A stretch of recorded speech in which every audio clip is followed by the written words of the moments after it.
at the Women in Tech Roundtable at ITWeb, and the experience being here today, it was meeting similar-minded women, understanding that we all share the same challenges. You are finding more and more women around the important tables.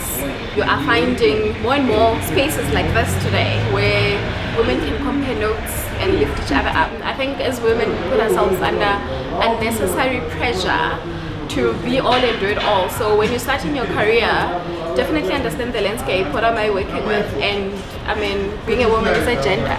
Men don't walk around announcing their gender. Today's session, there are leaders, women leaders, that are starting to shift the dial and the trajectory of our conversation. One, how do we implement strategies, digital strategies? How do we actually lead as women? How do we show up?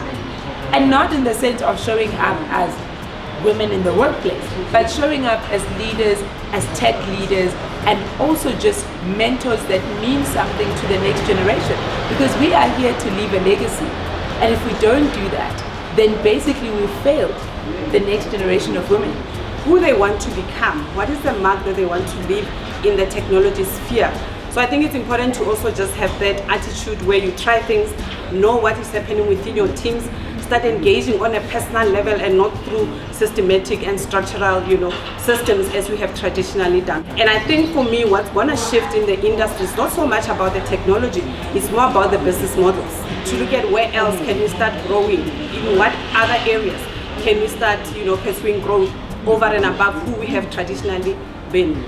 I think authenticity, empathy, business acumen, and an ability to understand context and to navigate through the context.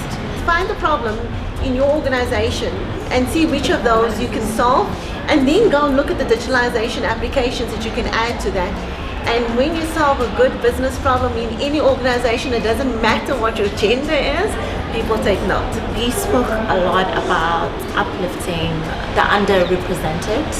How do we do that, especially as women that are the underrepresented, and how do we carry people with us through this journey? And we realize that journey and that the pressure that's on us as the leaders for the underrepresented can be a bit too much to bear in terms of baggage.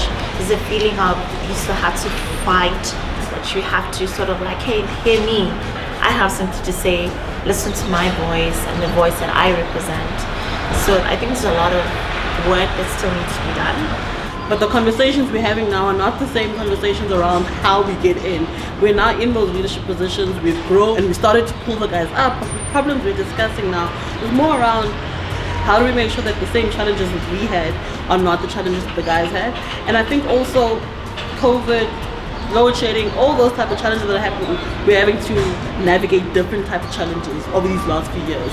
So definitely changes in the conversation, but lots of growth as well. Don't be too hard on yourselves. It's okay to get things wrong, fail fast. That's actually the right thing to do because you learn from that. And if things are not going as way you want, step back, ask for help. People do want to help. There are good guys out there as well.